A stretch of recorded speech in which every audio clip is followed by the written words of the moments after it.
देखिए, सबसे पहले तो हम ये बताना चाहेंगे कि कोरोना केवल और केवल एरोसोल से फैलता है।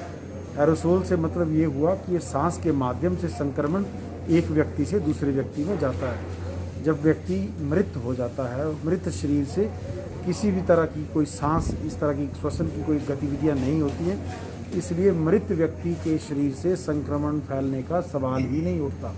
और ये भारत सरकार के द्वारा और विश्व स्वास्थ्य संगठन WHO के द्वारा समय समय पर ये निर्देश और सारी गाइडलाइन भी जारी की जाती रही हैं कि डेड बॉडी से किसी भी तरह का कोई संक्रमण दूसरे व्यक्तियों को नहीं होता।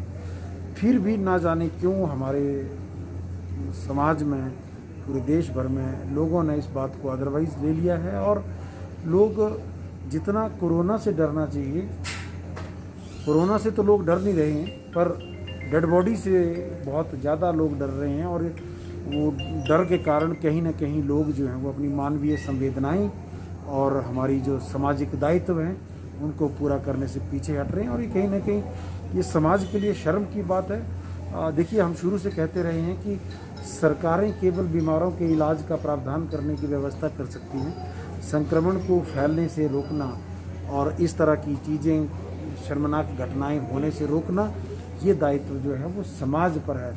क्योंकि अगर सरकार, प्रशासन को, जिसकी भी सरकार के द्वारा ड्यूटी लगाई जाती है, वह प्रशासन और सरकारी व्यवस्था में हम समाज के ही लोग आते हैं। हम समाज से ही लोग हैं जो अपने अपने दायित्व सरकारी व्यवस्था में अपने निभाते रहे हैं। तो सबसे पहले समाज को जागृत होना अति आवश्यक है कि मृत्यु होती है, मृत्यु होने के बाद उस बॉडी को पैक कर दिया जाता है एक लीक प्रूफ बैग में। वह भी एहतियातन किया जाता है क्योंकि मरने के बाद हमारे शरीर में गैसियस डिस्टेंशन होती है, शरीर फूलने लगता है और अलग अलग छिद्रों से अलग तरह के स्राव होने लगते हैं। तो वो फ्लूइड जो हैं वो किसी और संक्रमण को फैला सकते हैं, कोविड नहीं तो किसी दूसरी बीमारी को फैला सकते हैं। इसलिए उसको लीक प्रूफ बैग में डाला जाता है और उस बैग को, जैसे वो कोविड वार्ड से वो बैग चीज़ निकल के आता है, इसलिए उस बैग को पहले हाइपोक्लोराइड से स्प्रे किया जाता है पैक करने के बाद, ताकि किसी भी तरह का संक्रमण उस बैग में टच किया हो तो वो लोगों को ना लगे। और दूसरी बात जो आपका सवाल था, इस पर मैं बताना चाहूँगा आपको कि ऐसी कोई गाइडलाइन नहीं है, ऐसे कोई निर्देश नहीं है कि परिवार वाले दाह संस्कार नहीं करेंगे या नहीं कर सकते। जब भी किसी व्यक्ति की यहाँ पर मृत्यु होती है तो हम उसके परिवार वालों से ये पूछते हैं कि आप बताएं अगली व्यवस्था कैसे की जानी है।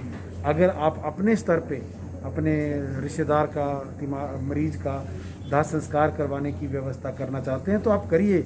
और अपने पैतृक स्थान पे अगर आप ले जाना चाहते हैं, जैसे ये सबसे बड़ा हॉस्पिटल है, पूरे प्रदेश भर से यहाँ लोग आते हैं, तो कई बार दूसरे जिलों से भी मरीज़ यहाँ पे आते हैं। तो जब हम उनके अटेंडेंट को बोल देते हैं कि आप पर निर्भर करता है, अगर आप अपने मरीज़ के बॉडी को अपने पैतृक निवास ले जाना चाहते हैं या अपने हिसाब से आप दाह संस्कार करना चाहते हैं तो आप कर सकते हैं।